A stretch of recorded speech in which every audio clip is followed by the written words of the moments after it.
1857 کی پہلی جنگ آزادی کے وقت بہادر شاہ ظفر 82 سال کے تھے جب ان کے چاروں بچوں کا سر قلم کر کے ان کے سامنے انگریز تھال میں سجا کر ان کے سامنے تحفے کی شکل میں لائے تھے۔ میجر ہڈسن نے ان کے چاروں لڑکوں مرزا غلام، مرزا حضر، مرزا ابو بکر اور مرزا عبداللہ کو بھی قید کر لیا۔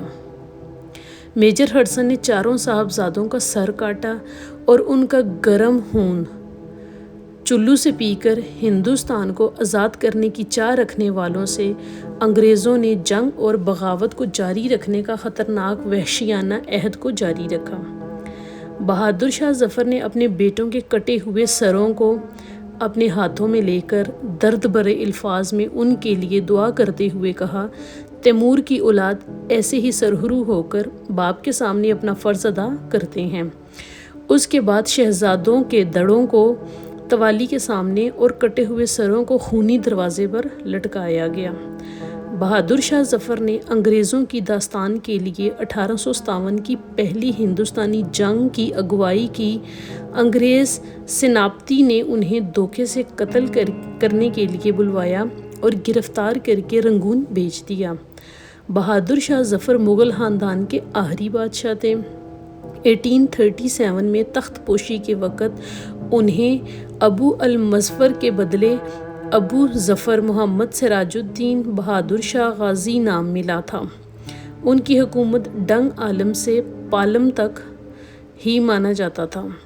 وہ نام ماں کے دلی کے چیئرمین تھے اور اصل حکومت انگریزوں کے پاس تھی۔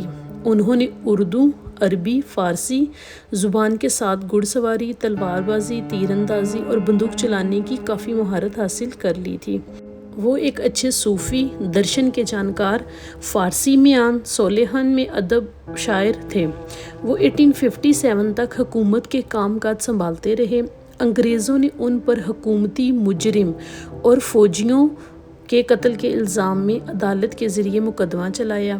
مقدمے میں پیش کیے گئے ثبوت بہت زیادہ ظلم آمیز تھے اور قانون عام ہونے کے باوجود انگریزوں نے بہادر شاہ ظفر کو مجرم اور ہاتھی قرار دیا اور ملک سے نکالنے کا جرمانہ دیا۔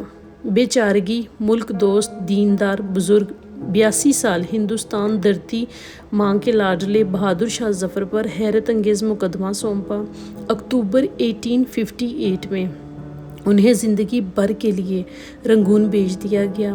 اس طرح دیش ایک محب وطن نے ملک سے دور رہ کر بھی ملک کی آزادی کے لیے خود کو قربان کرتے ہوئے اپنے قلم سے آزادی کی لڑائی کو جاری رکھا۔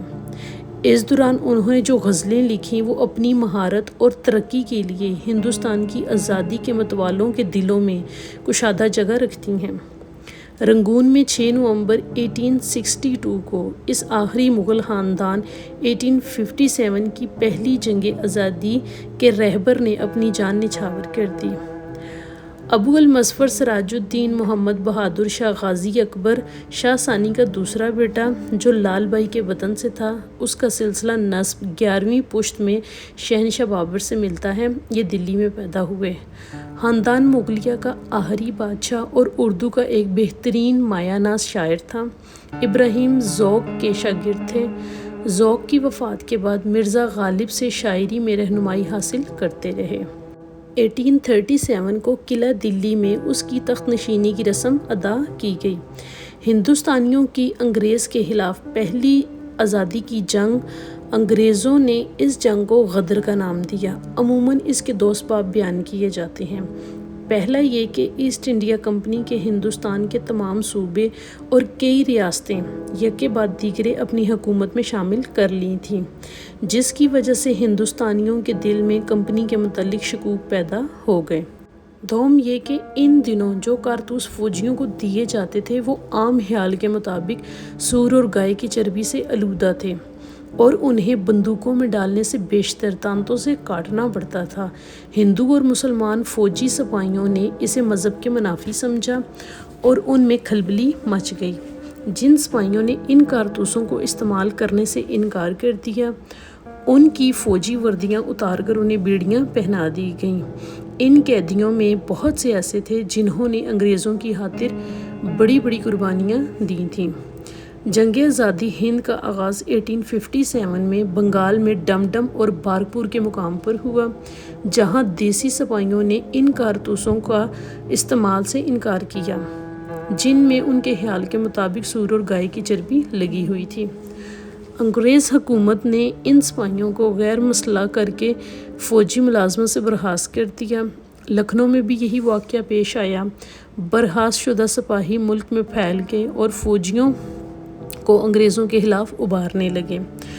9 مئی 1857 کو میرٹھ میں سپاہیوں نے چربی والے کارتوس استعمال کرنے سے انکار کر دیا۔ 2 سپاہیوں منگل پانڈے اور ایشوری پانڈے نے انگریزوں پر حملہ کر دیا۔ منگل پانڈے کو گرفتار کر لیا گیا اور اسے سزائے موت دی گئی۔ ایک رجمنٹ کے سپاہیوں کو 10 سال قید بامشقت کی سزا دی گئی۔ جس طریقے سے یہ حکم سنایا گیا وہ بھی تہذیب سے گرا ہوا تھا۔ دیسی سپاہیوں نے انگریز افسروں کو ہلاک کر کے ان قیدیوں کو آزاد کرا لیا اور میرٹھ سے دلی کی طرف بڑھنے لگے۔ میرٹھ کے سپاہیوں کی دلی میں آمد سے دلی کی فوجیں بھی بگڑ گئیں۔ دلی کے مغل تاجدار بہادر شاہ ظفر کی تخت نشینی کا اعلان کر دیا گیا۔ اس اعلان کے بعد بغاوت کی آگ دور دور تک پھیل گئی۔ یہی بغاوت بعد میں مغلیہ حکومت کے زوال کا سبب بنی۔ بلا شبہ یہ ایک حقیقت ہے کہ 1857 کی جنگ آزادی ہند، جس کو انگریزوں نے بغاوت اور غدر کا نام دیا ہے، کے خاتمے کے بعد برطانیہ ہندوستان پر ایک مطلق العنان طاقت بن گئی اور اپنی منشا کے مطابق فیصلے کرنے لگے۔ یورپین فوجی کمیشن 27 جنوری 1857 کو دلی میں جمع ہوا۔ اس کی تشکیل چیف کمشنر پنجاب جان لارنس کی ہدایت کے مطابق ڈویژنل کمانڈر میجر جنرل پینی سیبی کے حکم سے عمل میں آئی۔ یہ کمیشن ایک صدر اور 4 ارکان پر مشتمل تھا۔ سرکار کی جانب سے وکیل استغاثہ میجر ایف جے ہیروڈ ڈپٹی حج ایڈوکیٹ جنرل تھے۔ عدالت کا اجلاس مقررہ تاریخ سن 1857 کی 27 جنوری کو دن کے 11 بجے بہادر شاہ ظفر کے مقدمے کی سماعت کے لیے لال قلعہ دلی کے دیوان خاص میں شروع ہوا۔ بہادر شاہ ظفر پالکی میں بٹھا کر 60ویں رائفلز کے جوانوں کی حراست میں فوجی عدالت میں پیش کیا گیا۔ 82 سالہ ضعیف و ناتواں شہنشاہ کو ایک قیدی کی حیثیت سے تقریباً 1.5 گھنٹہ تک کھڑا رکھا گیا۔ بہادر شاہ ظفر پر ذیل کے مقدمے سنائے گئے۔ اول یہ کہ ہندوستان میں برطانوی حکومت کا وظیفہ خوار ہونے کے باوجود اس نے دلی میں باغیوں کی مدد و نصرت کی شورش برپا کی، جرم کا ارتکاب کیا۔ دوم، ہندوستانی عوام کو جان بوجھ کر جنگ اور بغاوت میں دھکیل دیا۔ سوم، یورپین عوام کا قتل عام کیا۔ سرکاری وکیل نے کہا کہ قیدی کو سزا دی جائے، مگر لیفٹیننٹ جنرل آر چیڈیل ولسن نے بہادر شاہ ظفر کو اماں دے دی تھی۔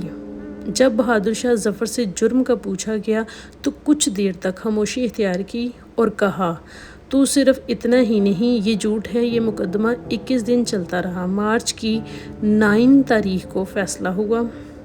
قریب 18 مشتبہ چشمدید گواہ پیش کیے گئے۔ 200 کے عصری دستاویزات پیش کی گئیں جن کا تعلق بہادر شاہ ظفر سے تھا۔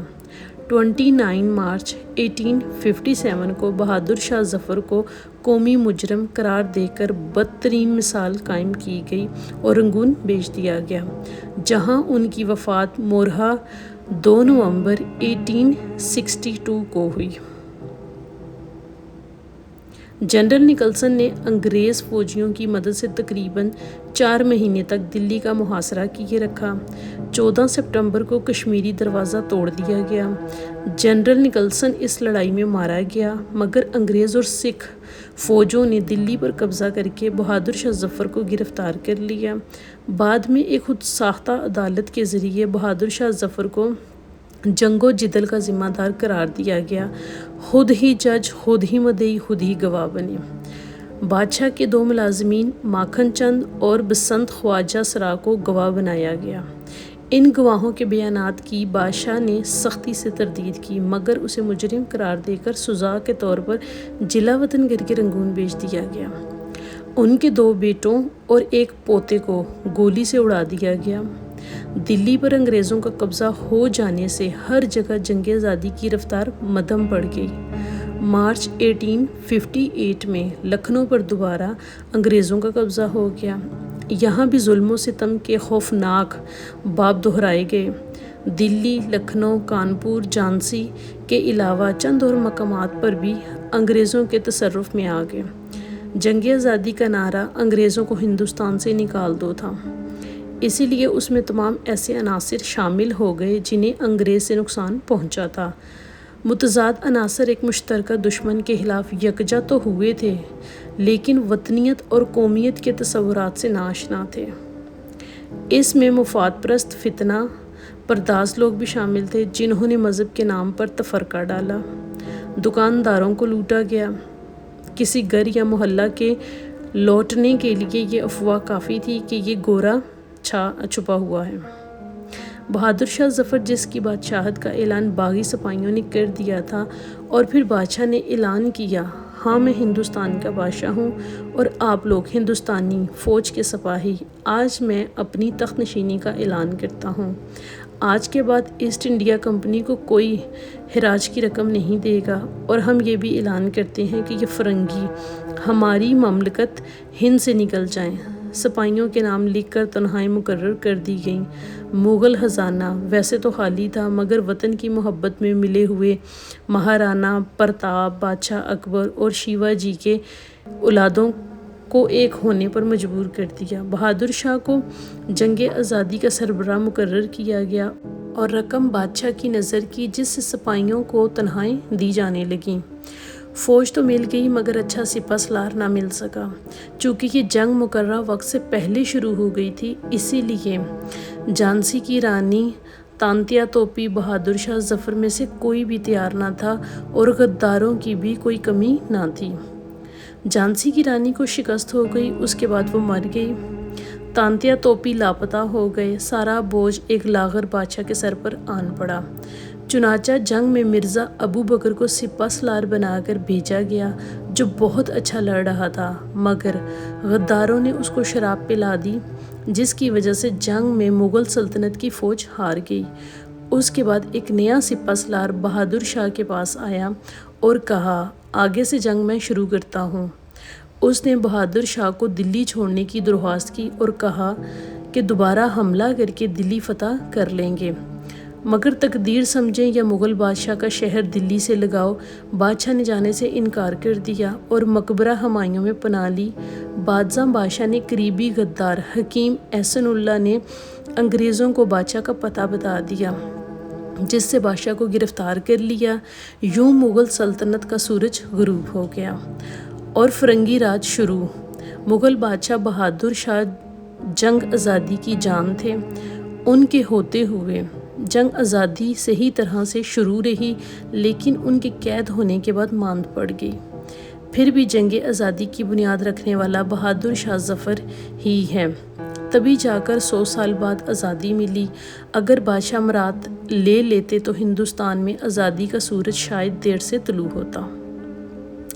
دلی کی فتح کے بعد انگریز فوجوں نے شہری آبادی سے خوفناک انتقام لیا، لوگوں کو بے درہ قتل کیا، سینکڑوں کو پھانسی پر چڑھا دیا گیا، ہزاروں نفوس گولیوں سے اڑا دیے گئے، ان میں مجرم بھی تھے اور بے گناہ بھی۔ مسلمان بھی تلوار کے گھاٹ اتار دیے گئے اور ہندو بھی۔ ہندوستانیوں کو توپوں کے سامنے کھڑا کر کے توپ چلائی جاتی تھی، جس سے ان کے جسموں کے چیتھڑے اڑ جاتے۔ صرف ایک دن میں 24 مغل شہزادے پھانسی کے تختے پر لٹکا دیے گئے۔ مسلمان چن چن کر قتل کیے گئے۔ بہت سے مقتدر اور متمول مسلمانوں کی جائیدادیں تباہ ہو گئیں۔ معمولی شک و شبہ کی بنا پر مسلمانوں کو ان کی جاگیروں سے بے دخل کر دیا گیا، جس کی وجہ سے وہ کوڑی کوڑی کو محتاج ہو گئے۔ ان ہولناک مظالم کا اعادہ ان مقامات پر بھی کیا گیا جہاں اولاً جنگ کی آگ بھڑکی تھی۔ ان مظالم کا ذکر مرزا غالب نے اپنے خطوط میں کیا ہے۔ جلد ہی انگریز فوج کے سکھ سپاہیوں نے قتل و غارت میں فرقہ وارانہ رنگ بھر دیا۔ انہوں نے مسلمانوں پر ظلم و ستم کی انتہا کر دی۔ مسلمان روزی کمانے کے لیے گٹھیا اور کم تر پیشے اپنانے پر مجبور ہو گئے۔ دفتروں میں انہیں چپڑاسی، چوکیداری یا باورچی جیسے کام ملتے تھے۔ سرکاری ملازمتوں کے اشتہار میں یہ سطور واضح کر دی جاتی تھی کہ مسلمان اس عہدہ کے اہل نہیں ہیں۔ ہندو، سکھ اور مسیحی مسلمانوں سے آگے نکل گئے۔ مسلمان علماء نے انگریزی زبان پڑھنے اور سیکھنے کو خلاف شرع قرار دیا، جس سے مسلمانوں پر یہ زبان نہیں سیکھی، جس کی وجہ سے وہ ترقی نہ کر سکے۔ جنگ آزادی کے دوران میں 4000 انگریزوں کی موت واقع ہوئی، جس کے جواب میں 12 لاکھ ہندوستانیوں کا خون بہا کر بھی انگریز کا غصہ کم نہ ہوا۔ انہوں نے اگلے 90 سال تک کبھی ہندو کا اور کبھی مسلمان کا خون بہایا۔